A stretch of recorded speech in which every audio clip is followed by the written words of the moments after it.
Hello guys, good morning, good morning, good morning. Pakwan. Ang sarap ng pakwan. Okay guys, papakita ko lang sa inyo ang simpleng pagmamarinate ng inihaw na baboy. Meron ako rito 2 kilong liempo. Actually mahaba yan. Pinutol ko na lang. So ganito lang guys, napakasimple lang style ko ng pagmamarinate ng inihaw na liempo. So unahin natin sa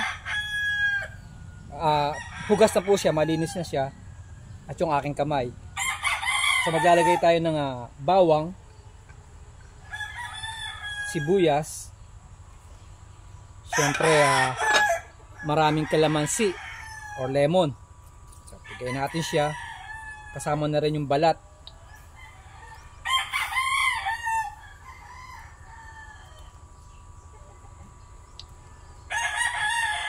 So mag-a-add tayo ng pamintang durog,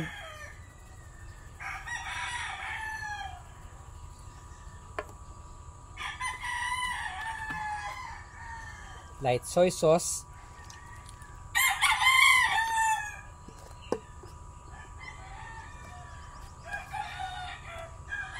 konting mantika para hindi siya basta-basta dumidikit sa ating grill.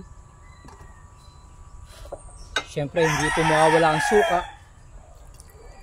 Gamit ko rito sukang puro. Yan. Mag-a-add tayo ng sugar,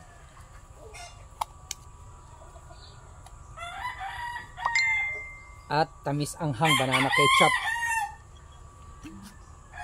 Ganito lamang po kasimple mag-marinate ng inihaw na liempo. Pero siyempre may kanya-kanya tayong style. Pero itong aking estilo, pwede po itong pang negosyo, pang ihaw-ihaw sa mga street food, sa mga kanto. Malinis ang aking kamay, so massage lang natin siya. Wala po akong exact measurement sa mga inilagay ko, tansyahan na lang po yun. Ngayon, nasa sa inyo po kung gusto nyo maglagay ng bechin, Ajinomoto or magic sarap. Pero ako hindi po. Natural lang siya. So, minimum 2 hours po dapat ang pagkakamarinate ng ating baboy. Mas maganda po kung overnight, mas manunot yung lasa sa loob.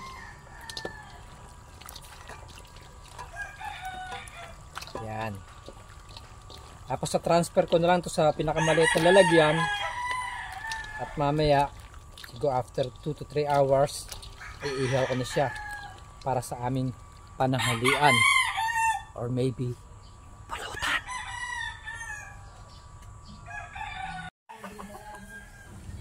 Okay po guys, tapos na po natin i-marinate yung ating liempo.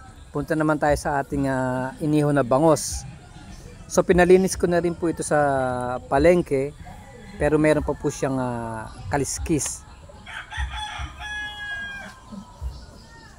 Lalagyan ko lang po siya ng maraming asin sa loob at labas po ng bangos para may lasa po. Hindi po kasi basta yung palaman lang ang merong may lasa.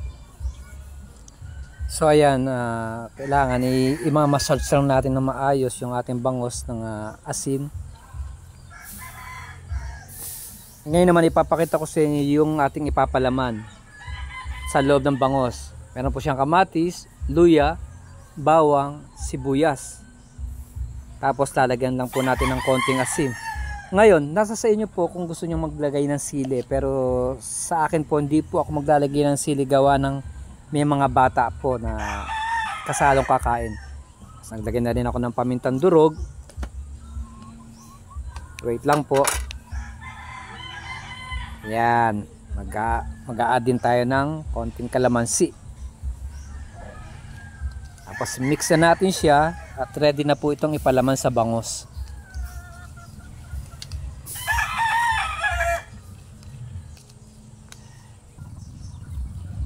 Wait lang guys, kukuha lang ako ng dahon ng saging.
Ngayon guys, sa tilapia naman napakasimple lang. Hugas na po yung aking tilapia. Yan, meron po tayo rito nga 5 piraso. Ang gagawin lamang natin, ako lang pala, lalagyan ko lang siya ng maraming asin.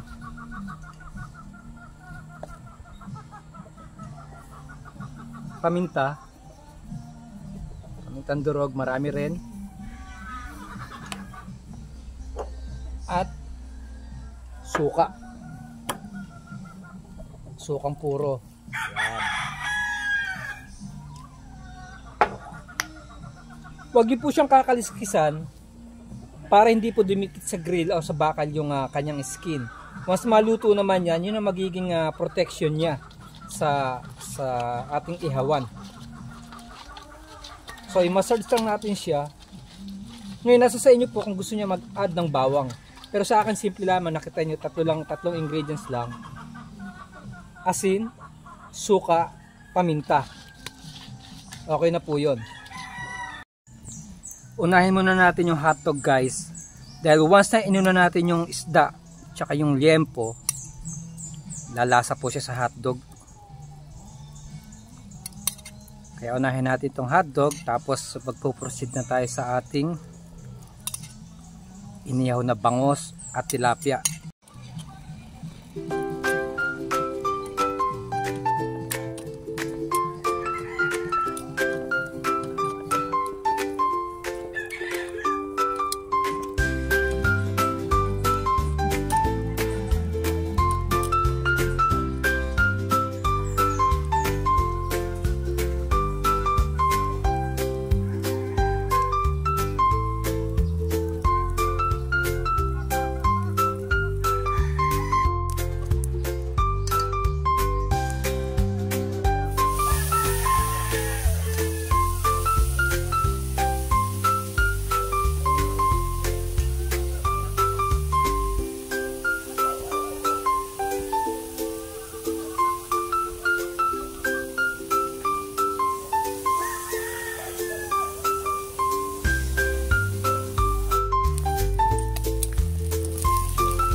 Ngayon guys, ay iihaw natin yung ating tilapia. Ang gagawin ko naman, yung marinade ng ating liempo. Lalagyan ko siya sa ibabaw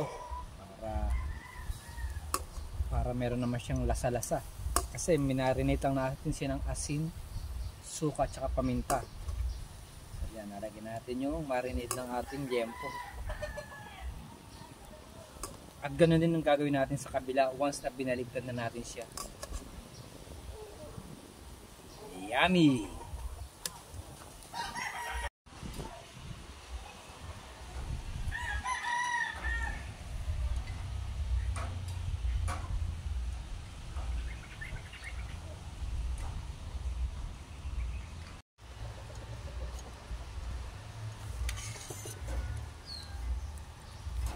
Sinigang sa sampalok,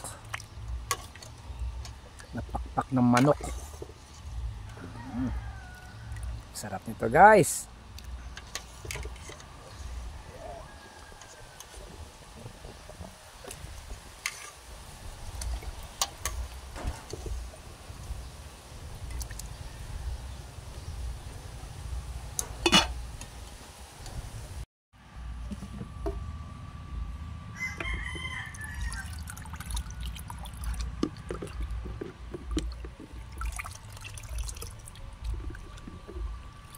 Sarap!